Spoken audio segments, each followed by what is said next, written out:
this afternoon, talking about some really heavy technical topics. So on the end we've got Melinda Moore. Melinda Moore is the CEO of Vinca Technologies, with over 20 years experience driving industry change across strategic, commercial, governance and investment roles within the commodity and funding sectors, including global pricing and digital supply chain financing. Bernadette on the end here is the Sedgman Business and Project Development Manager, responsible for base metal and critical mineral project development activities, with a technical background in process engineering and hydromet, an extensive global commodity experience. And then I have a ring-in, Sarah, because one of our other panellists was on call yesterday afternoon. Thanks, Sarah. And Sarah's the CEO of Idoba, a new technology-informed services business. And she's a mechanical engineer who saw the light and came across to value the process engineering side of it. And just last week, Sarah won the Women in Industry Excellence in Mining Award against Gina, I believe. So congratulations. Well done. So ladies, I would love to join you there, but it looks like I've got to stay here near my microphone. So I'm really sorry that I'm going to be yelling at you across, and so I'll do what I can. So for those that were in the presentation I gave this morning, there's one of the big topics we've got around mineral processing plants, everything to do with refineries and tailings, is the electrification of everything, and how that new energy landscape is going to change what's happening in mineral processing design and everything else. I'm going to start with you, Bernadette, because you're on this end. Okay. How do you think that's going to change some of the things we're doing? What do you think will replace energy costs as the biggest driver in design and optimisation of mineral processing circuits? Thanks, Jess, and hello, everyone. So great to have the opportunity to speak at IMARC. And I just wanted to say before I answer the question that while mining and resource exploration and valuation are foundational activities in our industry, I think we all know that the real magic happens in the process plant. So to answer your question on the energy transformation and transition, electrification, I think that battery storage, so energy storage, and in this next decade it's mainly battery storage, is going to be the big focus. And as has been expressed in many presentations earlier today, that means exponential and intense increase in demand for the metals and minerals that are required. And those are namely copper foremost, but followed by the battery minerals of cobalt, nickel, lithium, graphite, aluminum, and for other reasons, rare earth. And so while I can't make any predictions about any specific future commodity demands, because they all hinge on the success of various technological pathways, I do know that the plants will look different. So, and the plants that technical specialists, metallurgists, and operators will work in going forward will look different. And I predict more green hybrid plants that incorporate the unit ops of traditional mineral processing, of comminution, flotation, gravity, and magnetic separation, integrated with more leaching, digestion, desulfurization, so essentially an increase in the chemical reductions and reactions that require acids and are precipitated by oxidants. So we can basically look forward to a new breed of more complex plants, but plants that have flow sheets that are designed for both polymetallic recovery and that are well suited to the mineral elements that I just spoke about that are being driven by the demand in electrification. Thanks, Bernadette. Sarah, any thoughts on the electrification of everything? Yeah, well, electrification, I think, and going back also to the question as well around what do we think will replace, I guess, some of the areas. I mean, one of the areas I think that's going to be really emerging is obviously around impacting and track and trace and what that looks like as we actually go forward. And I think we'll start to see a real shift. Obviously, we're seeing that we've talked a lot about the E element of ESG, but on the S element of actually really having that social impact and understanding what that is. And I think probably moving away more from being measured on the purity of commodities, but to actually more look at the impact of the individual grades that's actually going in. And I think that will see a real shift in the way that we need to operate, because it will change the way that we actually sell the materials and what that looks like. So I think that whole S element is really emerging. Electrification will drive a whole bunch of changes, but the S will actually drive a lot of changes as well. So I suppose talking to what Bernadette said, where we're looking at maybe a lot more focus on polymetallics, what certainly we're offering at Vinca is actually a simplified flow sheet because of what we're doing. And I think the way forward is actually not toxic chemicals and not super pyro either. It's somewhere in between, and it's actually the use of molten salts. And what's really interesting is that increasingly the electrification of everything, molten salts are now being used for the capture and storage of solar. They're also being used for recycling in nuclear. And so now we're going to be applying that to metal extraction as well. Now the lovely thing about the molten salts is their eutectic capabilities. So we can, by combining several salts together, we actually lower their energy use and reduce down temperatures, which is a fantastic win. And in addition, the molten salts actually behave in two ways. They can be both a reagent and exhibient in the leaching process. So they mimic a hydro, but they have no toxic chemicals attached. And they also act as an electrolyte. And because of that, they therefore actually simplify a flow sheet. So we don't have to have complex flow sheets, despite the fact that we might be getting into far more difficult and complex ore bodies. We can actually use one system to capture all of them, rather than use selective processes.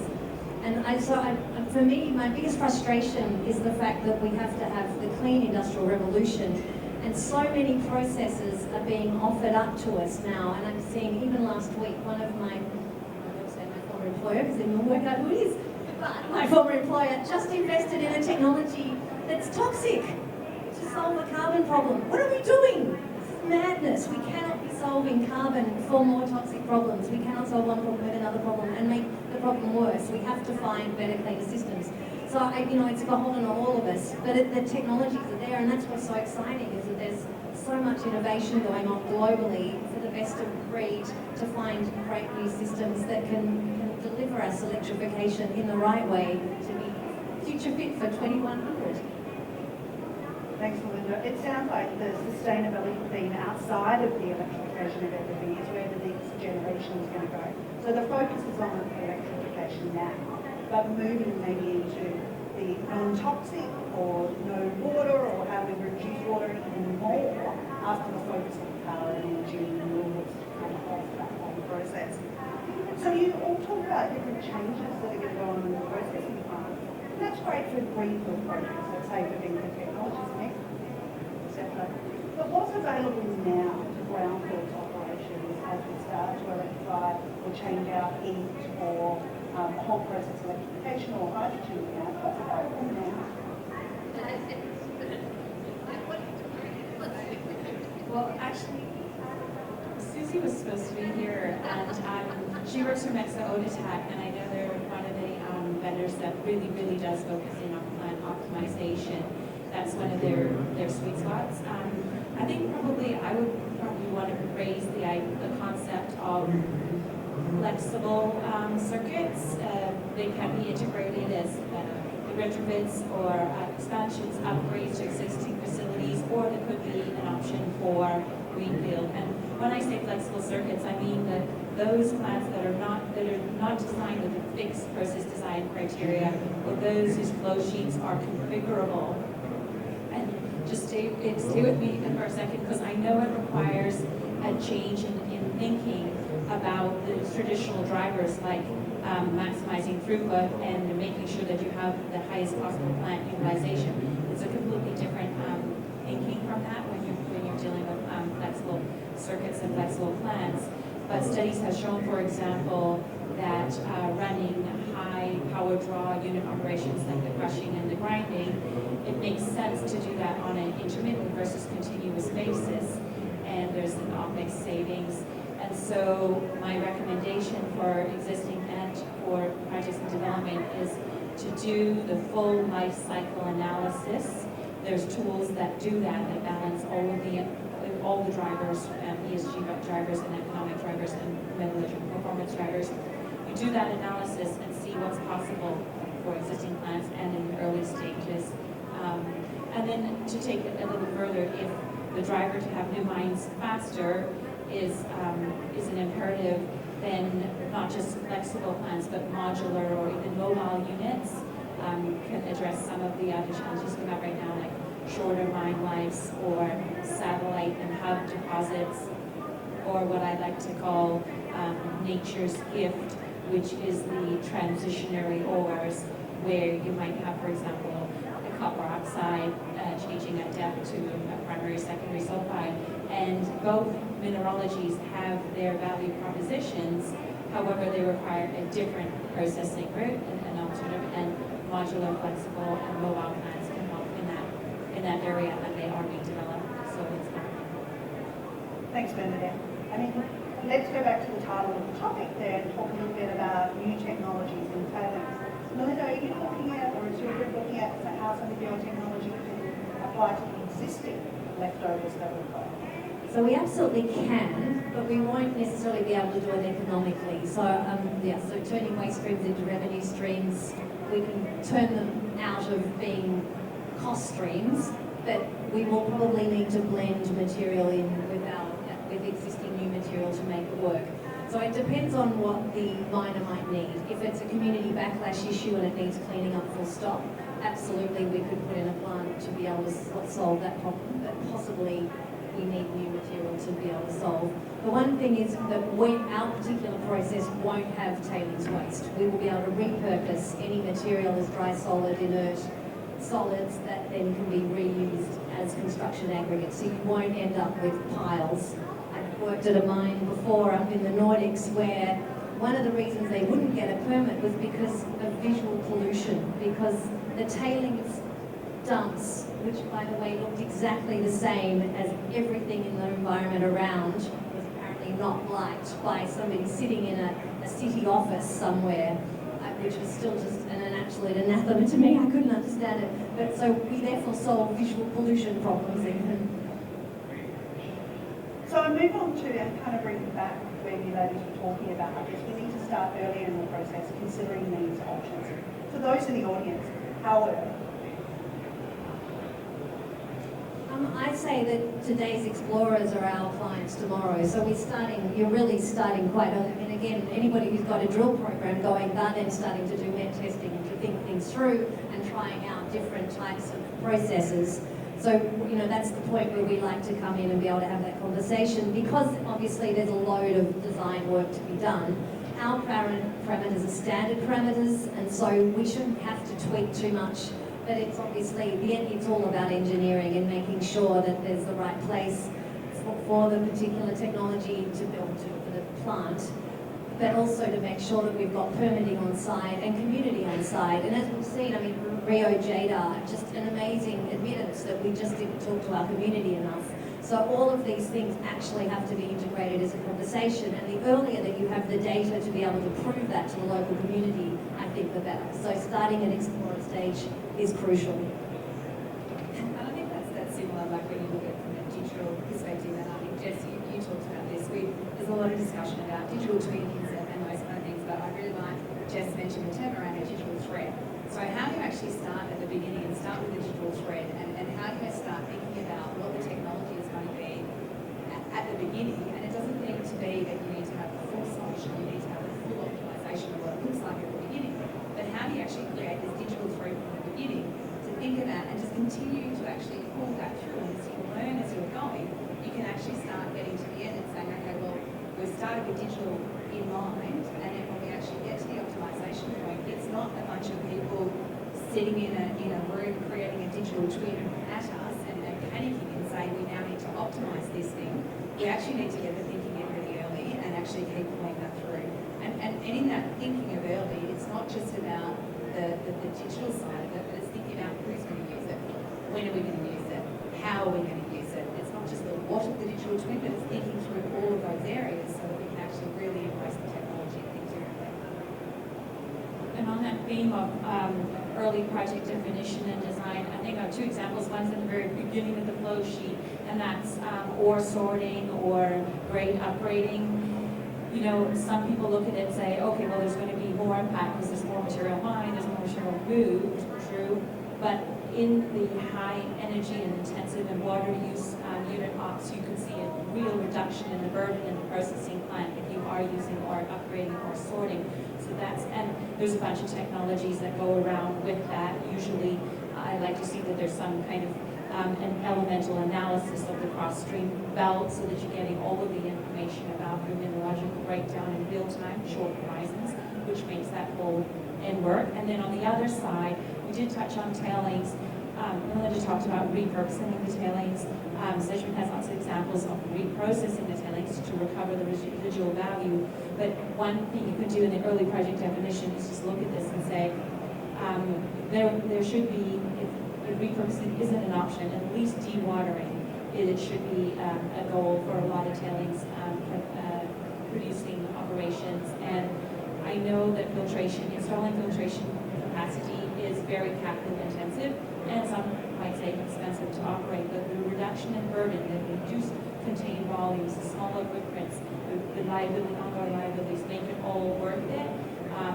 Sedgman has done, just to plug a few examples of tailings dewatering, like one in the Nevada copper operation, red mud operations that did dry stacking in WA, all successfully deployed dewatering, and without that being a requirement of the early closure definition, you'll end up getting a traditional requirements and traditional ongoing closure versus pushing for that as an option. So we talked a bit about the energy transition and upstream mineral processing plants. With this change of how the cost of energy is going to change in Australia in particular, do we think we're going to see a shift in vertical integration and downstream in the markets here around metal refining and smelting? I think that's a great question. I mean, Australia is in absolutely the perfect position to continue to have cheap energy, and there is no reason why, as long as we make sure that we replace everything that we're closing with something before we close the past thing, that we can't have that status. And solar particularly delivers us potentially limitless energy. And so, as I think we discussed recently, what does that do to the world? So there are, for instance, 22 different copper technologies in the world, most of which sit because they're hydromet below 100 degrees Celsius. So when you start to say, let's take it up above 100 degrees because we can operate, these are not working. Hydromet does not work. So if it doesn't work, what else does work? And can we use slightly better temperatures? Then the cost of energy doesn't matter. So then you start to open up a whole different thinking. And I think that's the exciting thing. And certainly then, being able to sustain more technology downstream as well. And I think Australia has to, we've always done the stick it in a ship, turn it upside down and just dump it in China. We do need to be the clever country if we're going to sustain going forward the economy that we have in this country, which is fabulous. And if we want to have the skills and the people, which we have a developed economy, there's no excuse why we can't have all that downstream. So we have the people, we have the energy, we have the land, and we have the natural resources. It all makes perfect sense to keep it here. I agree, and I think there's a real opportunity with the energy transition. And while we say we're potentially moving to a world where it's abundant energy at very low cost, it's also a great opportunity for us to actually repeat the same sins of the past. And there's lots of different things we're seeing out there and now around using treating ore with high voltage energy to reduce the fragmentation sizes and those sort of things. And I think there's this real opportunity to look at how we do things differently and look at the impact not only from our high energy usage, but then what it looks like from a scope-free emissions perspective. But I agree, I think we've got a huge opportunity to really open up the downstream processing opportunities with what we've got in Australia. We have all the knowledge, and I think it's something we should really be looking at. Sorry before. So, sorry to just do this. Horn Smelter, Glencore in Canada, they recently had to spend $380 million because they are spitting arsenic out at 150 ppm when it should be 15 ppm. This is in Canada. China allows 6% arsenic imports for concentrate. What are they doing in terms of their smelting? How much is it going to cost to clean up their dirty ovens? And if we have to, particularly with geopolitics, with the West, with transparent supply chain requirements of downstream users of manufacturing material, if China isn't able to actually smelt a lot of Western sourced metal anymore, this is a massive, massive opportunity for Australia to do it here, to just completely replace all of China's smelters. Fabulous. Yeah, Melinda just brought up a very key point, and I was actually going to say on the con side, of vertical integration is that very issue. Of course, it's not just an Australia issue. Vertical integration is required globally because historically, the end-to-end process for most commodities, from raw materials in the ground to final product, spanned continents and drove a lot of export, market export. And so it does begin us to look for opportunities to have places where we process, where the raw material, the same jurisdiction where the materials are mined. However, one of the things that this past ships crisscrossing the globe did permit is the efficient blending of concentrate materials in order to do grade control, in order to mitigate the deleterious elements and penalty elements that were coming from various sources. So as we swing a little bit more towards vertical integration in same jurisdiction end-to-end processes, we're going to have to overcome those challenges with innovation, not trading and mix and match. So that is actually a challenge. And potentially on the other con side, I would argue that in any one jurisdiction where you're dealing with multiple commodities, you will be challenged to have the skill sets and available know-how in a region sometimes in order to, there has been examples of success, I don't want to put too much of a cloud on it, the lithium industry in WA really making great strides, and that's an example, a good one. My former employer, Rio Tinto, has several great examples of where they're recovering, for example, scandium, tellurium, alongside their base metal productions. And those products, those critical battery elements are coming from waste streams from their existing operations. I think the fact that the US Department of Energy was giving them the serious prod and funding some of that development had to do with a little bit to do with their success. We are seeing the same in Australia, so it's happening. We have our own FBI now, or the Future Battery Institute. Yeah, an example of how the FBI assists the WA to have an industry in lithium and going into other commodities as well. So yes, vertical integration can be done. Technical and logistical challenges still exist. So ladies, we're out of time, but I'll ask you one last question. One sentence. In the next 10 years, what's one thing that you hope comes out of the mineral processing and refining sector in Australia that we can achieve? Removal of toxicity and go clean. Stop being risk-averse and actually try new things. We've got all the creativity in the industry. We can actually really push this and do things differently. Based on my background, I'm going to have to say pushing the secondary source feeds, urban mining, the circular economy, that means scrap. And I worked in ports, so I know that's it. Secondary sources.